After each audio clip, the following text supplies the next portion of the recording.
Counselor Accents Podcast. Two school counselors who love their jobs. Oh, and they happen to have Southern accents too.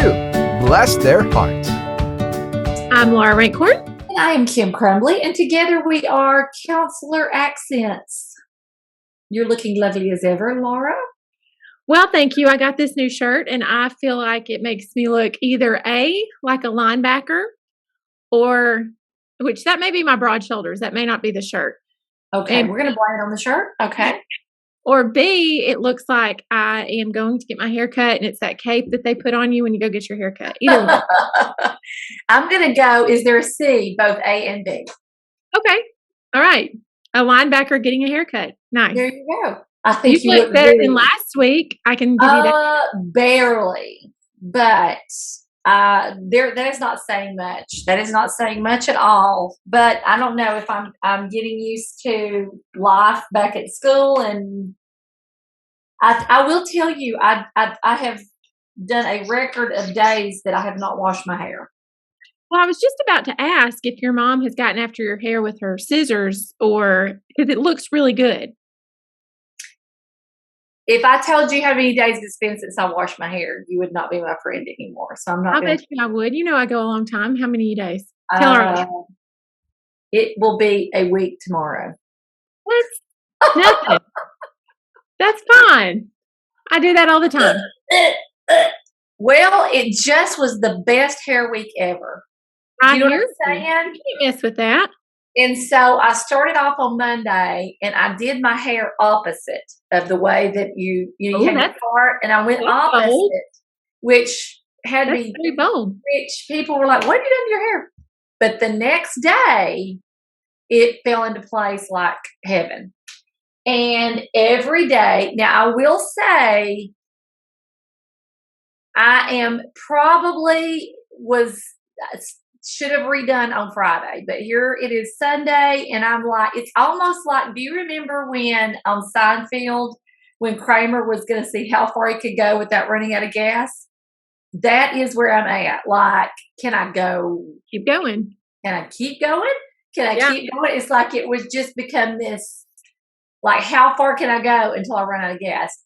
Now, the product is Redken. Redken has come out with a new product that is it's called acidic something, I forget, but it's supposed to be like you use it like maybe once a month or something. But so I used it, and it was heaven.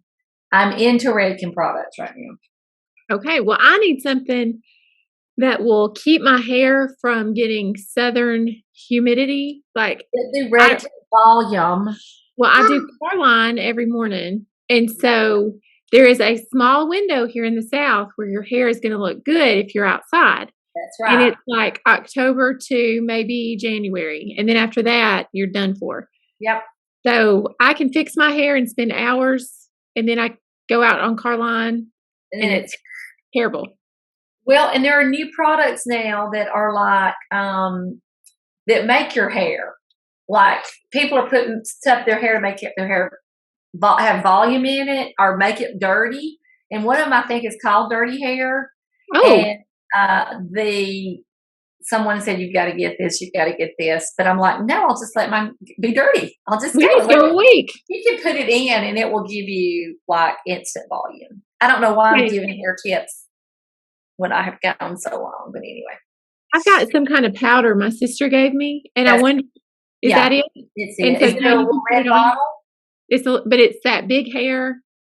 It's not Redken, but it's a big hair or something. Anyway, she gave it to me, and you can put it in, and it puffs it right up. Yeah. So anyway, today should have been the day. Yesterday should have been the day. Friday, I wore it back in a ponytail, and I'm still. I'm Kramer. I'm just going to continue to drive this thing. I will keep y'all posted. Well, and I'm not going to waste a good wash on a Saturday. It's going to be and really, I'm not going to waste a good wash on a Friday. Well, anyway, I don't know if I should be proud or disgusted with myself, but it's the longest I've ever gone, unless I have been near death. Right. Near death. Well, this whole conversation makes me think about that video that we need to release of right before. I mean, we had like 3 minutes before we had to skedaddle out the door to go speak at ASCA. And what were we doing? Cutting each other's hair. Yes, that's true. We were cutting each other's hair. And I've got the video because not only were we running close on time, cutting each other's hair, we decided to video it too. And that's when you should cut your hair, is when you're fixing to speak in front of hundreds of people. You want to get your hair cut. But did I not do a good job for you? This little guy right here, that's you. That's all you. My funny hair story is when I was with you and we were. Oh gosh, this is my favorite. Where we were, but the alarm, this is the fire alarm. Oh, you got another one. Just remembered your story, Augusta. No, my other hair story is we were in Alabama, the fire alarms go off, and you are not going to give up the hairdo. You are not. You are in mid-do. Yeah. I'm going to have to finish this, or it's going to be ruined for the rest of the day. And I was going to burn with you. I was going to go down with the Titanic, and we could hear the fire trucks pulling into the.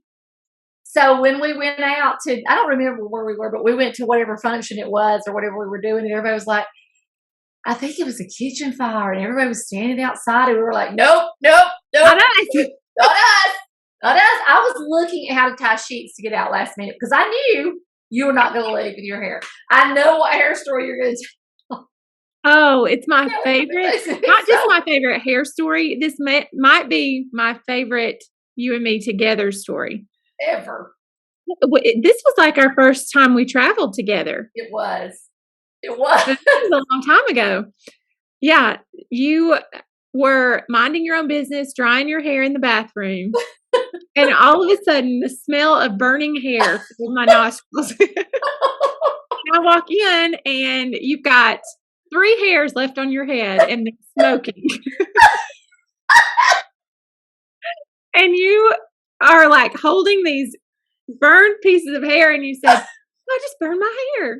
I just burned my hair. Shock. I was in shock. I could not believe that. I had lost so much hair. I mean, I should have remembered when I did a baton routine with burning batons that your hair can burn off, but I had forgotten that. And I had taken the part off of the hairdryer that protects your hair from being burned off, and I am just going to town with it. And it just, this big clumps of hair come out. We laughed and laughed. I mean, it was horrific because it was so surreal. It's done. It was like it was done. It's gone. I have this big ball spot. Like in true Laura and Kim fashion, do we cry about it? No. Do we panic? No. We could not pick ourselves up off the floor. We were laughing so hard. And I sent you this meme. You had to take me to the hospital. We had to drive back to Alabama because I was having my baby, one of my family babies that you hear right now. I hear one of them. You're one of them, and I remember being at the hospital sending you a meme of the Muppets where he's blowing the hair dry, and it was me, and you laughed and laughed.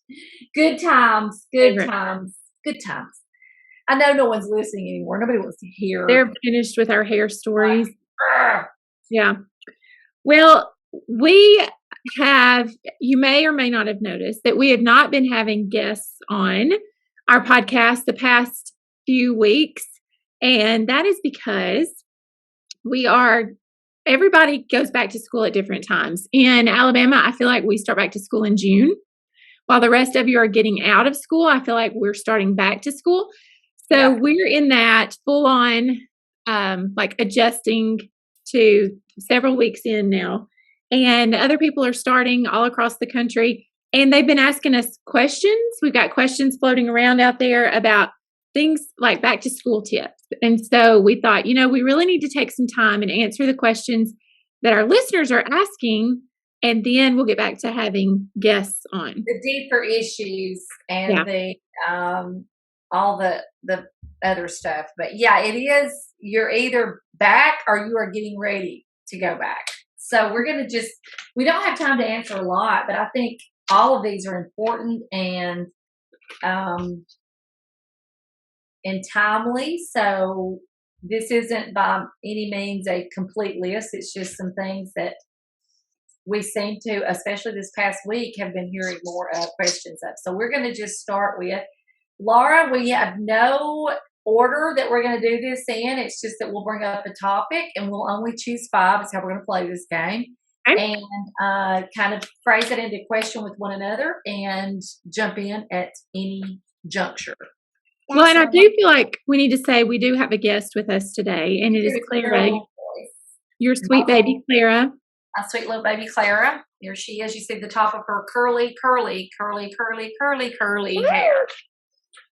Clara is a baby girl genius. She is, how old is she? She is 3. But she is mentally like 33. Like I would trust her to balance my checkbook, and that's what she's working on now. She's balancing the checkbook, and she's in the 180th percentile for height. So she's going to be another Laura. Yay! Laura's children are tall too. So when they're together, it's all very tall, giantesque children. So well, the great thing is, well, maybe she will realize she's tall where I do not. I am. You do not. I know. You were shocked when I finally told you you're just really tall. What? All right. Starting off with question 1. May I begin? You may. Talking Stick is yours. Oh, very good. So I think I'm going to start with when do you decide to, and how do you decide to introduce yourself to the students, Laura? Good question. Well, I have several Meet the Counselor lessons that I rotate between each year because I just do the same one.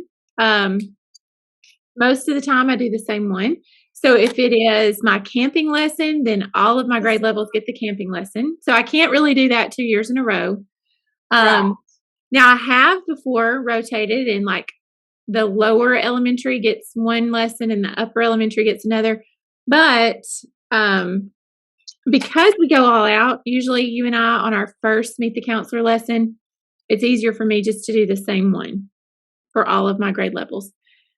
I will say that if you were in a school where there's a will, there's a way. And I was at a high school.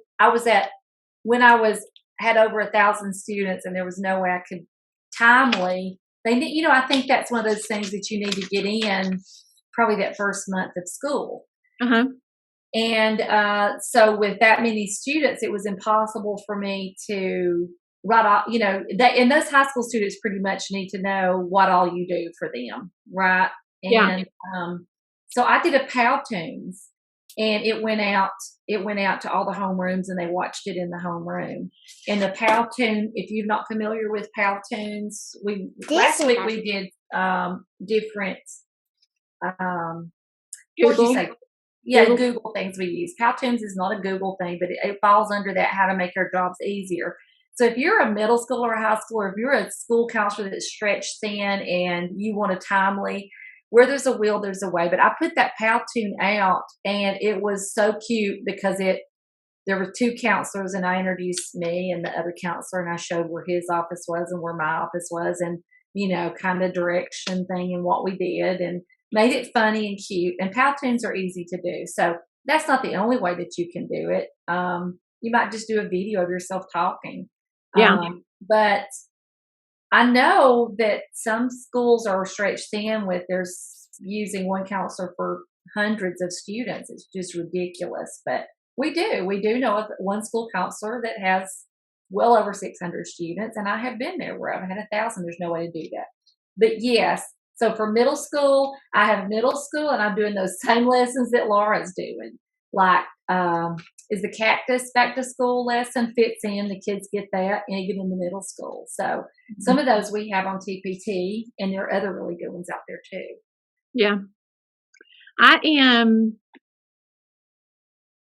combining my Meet the Counselor with another lesson this year. So I'm trying to kill a couple of birds with one stone. And what was so funny is we did not talk about doing that, but we both ended up doing that because there was another timely timely message that needed to go out to our students, and it was concerning respect. So I ended up doing respect and our meet the counselor at the same time. That's the first time I've ever done that. If you have the luxury of not doing that, I would just stick with meet the counselor. Yeah. Especially if you're a newer counselor. Yes, for but sure. You want to make sure that you're telling the students what basically that you were there for them, no matter if it's not just school, it's at home, it's on the bus, it's wherever it is, you're there for them, and that you're a secret keeper unless it's something that will harm them or harm someone else, and where your office is and all those great wonderful things. So anyway, so yes, we would do that within the first month and do it however best in person, but if you can't, there are other ways and means. Very good. I'll let you start with the next one. All right. Question number 2. We've had this question asked by a lot of counselors. I also had an administrator reach out to me asking how I do my schedule because she was working on her counselor's schedule. And so the question is, how do you set up your schedule for the year? So, Kim? Absolutely. And I had 2 calls this week on how am I going to set my schedule up. And, that is so individual to you, and hoping that you're not on a rotation, because if you're on a rotation, that schedule is set for you. But if you are not on a rotation and you're setting that schedule for yourself, you've got to decide how many times am I going to see the students. And if it's twice a month, if it's once a month, if it's, every school is different. How are we going to do that? So you're going to have to put that in some kind of schedule format for yourself so you can see it. And then what I do is once I set, because I have so many new teachers especially, I will send that schedule out and give them a couple of time choices and let them sign in for when they what is the best time for them. And that sheet needs to be live so that you're not duplicating, kind of a first come, first serve. You might even put out the day before, tomorrow my schedule will be on, choose the time. But I want to do all the 1 grades on one day. So whatever day whatever day I'm going to say is the day, they need to choose the time for that day. So as far as how many times, it's according to what grade level and how many students and how you're going to, that's so individualized. It's hard to say. So I've been working with school counselors and just talking through what other things that they're required to do and how much time. You have to keep that direct service in balance with those other things that we are in charge of doing. So I don't know if that was a very clear answer at all. It was very well said. I think that I was thinking in my mind about those hours, the percentages that ASCA tells us we need to stay in balance. And you mentioned that. I will say some people enjoy being in the rotation, but Kim and I are not those kinds of people. We do not, because I don't feel like we are effective counselors. Kim and I do not feel like we are effective counselors whenever we're in the rotation, because you have to be ready at a drop of a hat for a crisis situation, or, if students come to see you. Also, those small groups are necessary. And if you're constantly in a rotation, your time for responsive services is very limited. Absolutely. So that's why we don't like being in the rotation, even though it is an easy way to get your hours in, your percentages. It's not, for us, it's not the most effective way to get your hours in. So back to me, and I am going to say, Laura, there have been a plethora, is that a word? It is. Of behavior issues right off of the bat this year. And a lot of it is student diagnosis that they're coming with. And we are looked at as advocating for all students, including these students that are coming to us with ADHD, with ODD, with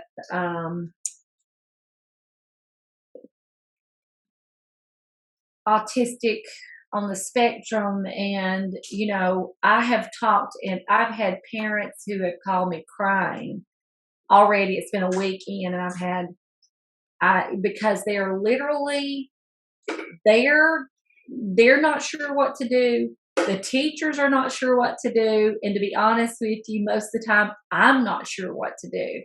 But it is a free public education if you're in a public school, and that education is for all students. And so we have to figure out a way to advocate for these students. And I don't know if this is really a question. I guess I'm just throwing out the idea of what are some things that you're doing to help advocate for teachers, parents, and students when they're coming and that behavior is impeding education. Ooh, that is a big whole episode. It is huge, but I think it's because it is the beginning of the school year. New students move in. Some students do not have a diagnosis, and they do, but they don't know it yet. And teachers are overwhelmed, and they look to us to fix that. And I think we have to know where our line is and where it's not. And I think the answer to that question may be, and I'm answering my own question because thoughts are just coming to my head, is that there are people who are specialists in these areas. And I think you get to know those people and you start calling those people and get them in to help. And it is not a blanket answer. I say that each of these are individually, each of these students have to have an individual plan because they're all different in what works, what's going to work for them. I will say for my teachers who've had right off the bat, bringing in people, because we can't be everywhere and do everything, but people who know how to set up behavior plans or how to look at things differently, maybe that the teacher's doing, or maybe, to reroute some of these things. But I see that as a growing issue. It is a growing issue. And it is, here at the first of the year, you do see it a lot because you have these students, maybe by the end of the year, the teacher before them had figured out kind of some strategies or to keep them separated from or whatever. Then you've got those students, and every year they're put with different kids. And so, they may have some of the same, but there are going to be things that set those kids off. There are going to be things that set other kids off. And so you're working with this mixed bag of behaviors and personalities, and also a new teacher that is going to have to be told, here are the strategies that worked last year. But also these kids are growing. And so things that worked in previous years may not work anymore. So it's somewhat of a fresh slate every year because you have a different mix of things. So I know that the teachers want to feel heard and supported, and that can be challenging because, of course, we're hearing and supporting them, but at the same time, as solution-minded people, which I believe all counselors are, or we wouldn't have gone into this job, you can reach a point where you think, I don't know of any other solutions, and you can feel maxed out. And that's where I think, look to those people that are above you, look at your counseling coordinator, tap into those resources. Everybody, one of the first things that you should do as a school counselor is compile a list or ask your counseling coordinator for a list of community resources. Look at that list and see what are some possible solutions right here in this community.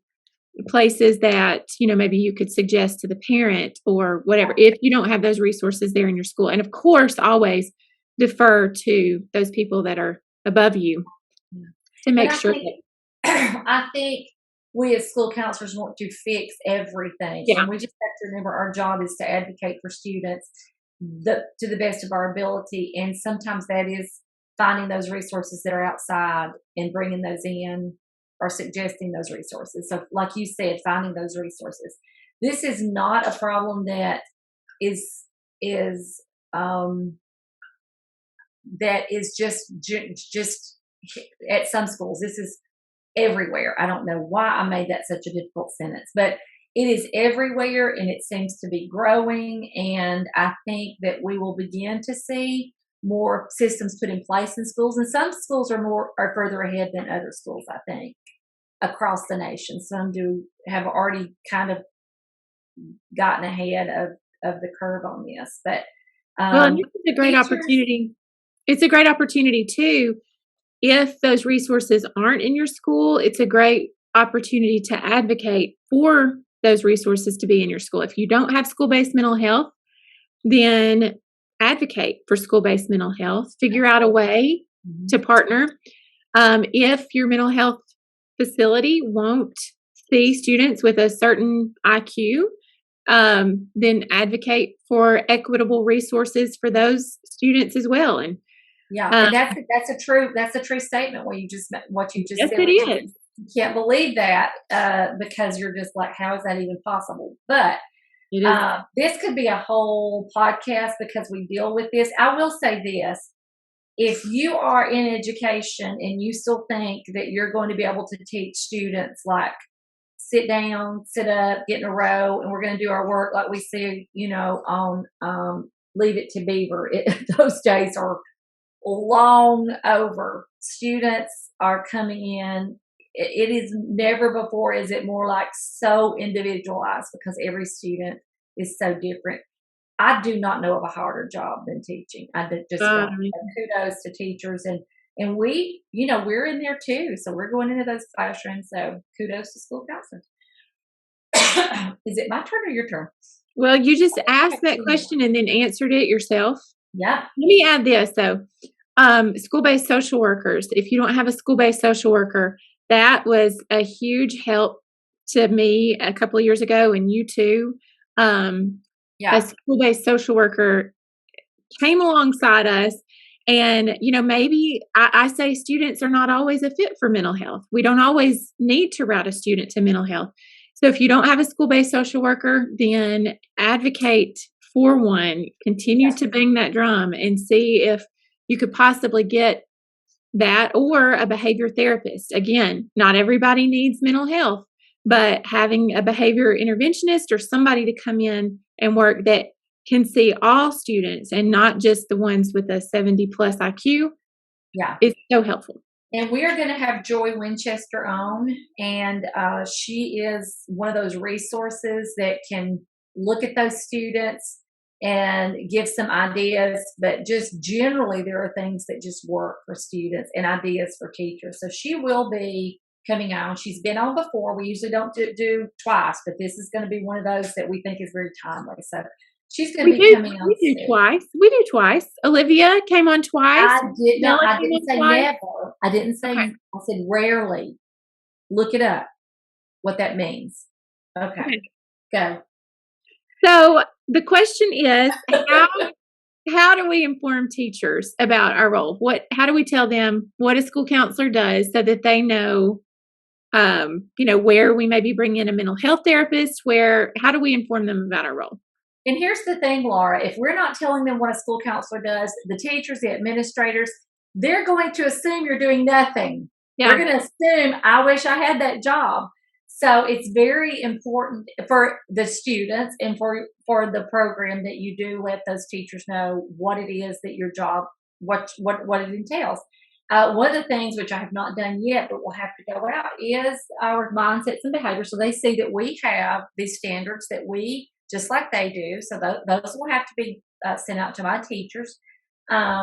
The other thing is to kind of let them know where your time is supposed to be spent. It is supposed to be spent in responsive services, but not just responsive services, those small group and individual and whole group. You're explaining all of that to the teachers and what your job is and what it's not, So we'll use that opportunity because, again, you are a leader in the school and they need to know the importance of what your programs can do. This is where you need to brag on your program, show that data that shows you went from here to there, even if it's good or bad.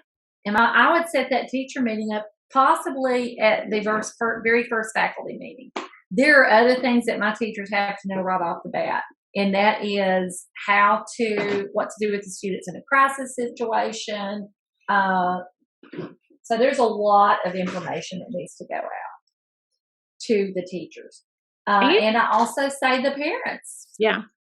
So how do you get that information out to the parents? Well, you could make a video and post it on your website. You could host a parent meeting. A lot of times at the beginning of the year, a lot of schools do parent meetings, maybe a nighttime thing. Well, ask your administrator if you could be there to share some ideas, to share some things that you do, just to let the parents know. So why don't you talk about what you've done this year with your magazine? Okay. I had a lot of fun with this. So this was fun. I usually do a brochure, and then I thought, I'm not going to waste all that paper and have that out there. I have a few out at the parent table. But what I did this year was I did a QR code and I connected it back to a magazine that I created on Canva, and they have magazine templates.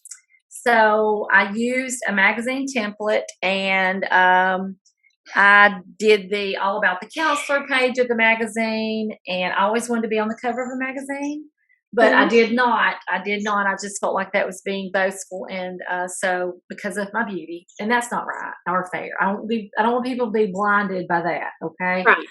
So, and I'm saying that this week because I don't have that rooster tail up here. I did a picture of the school on the front, and then I wanted to talk about, because I know I'm going to be focused a lot on attendance because our attendance has been bad. So I put in there why attendance is important for students, why routines. I did another page on why routines are important for students, and just some things that I wanted to get out to parents. And so I posted QR codes so parents or teachers or anybody can pull up that QR code and just read the magazine. Now, what I would like to do is to have at least one copy of that made and have it so you'd have a copy that would look really nice on your desk. People can thumb through. But, you could just go paperless with this magazine and just read it like a magazine. Now, there's a two-parter to that.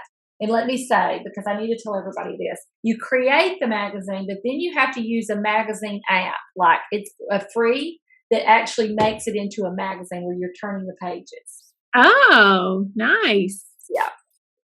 So the last question that we have gotten is about small groups. The counselors are wanting to know right after school gets started, we're itching to get going. So how and when do we know how to start small groups? We are getting questions, and that is important to know. And some people think it's a while before you can get started with small groups, but Laura, you always are very adamant about your new student small group.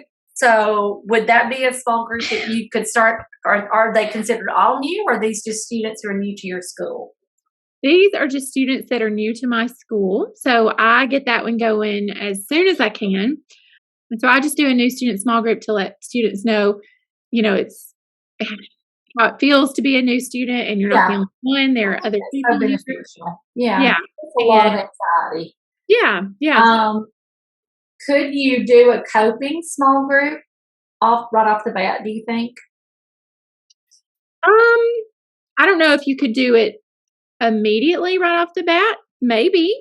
But I'd say one that you could do right off the bat is attendance. If you've got students that were repeat offenders the year before, and even the year before that, if you can see a pattern in their attendance, I would say you could do an attendance small group. I know attendance is a big deal to you this year. So that might be one, a proactive type of small group. The coping skills, you couldn't you? You could do it. If you do any kind of... It would be on past data if you're starting one immediately. Like students that have trouble transitioning or have had issues that you still maybe didn't feel like those were resolved at the end of the school year.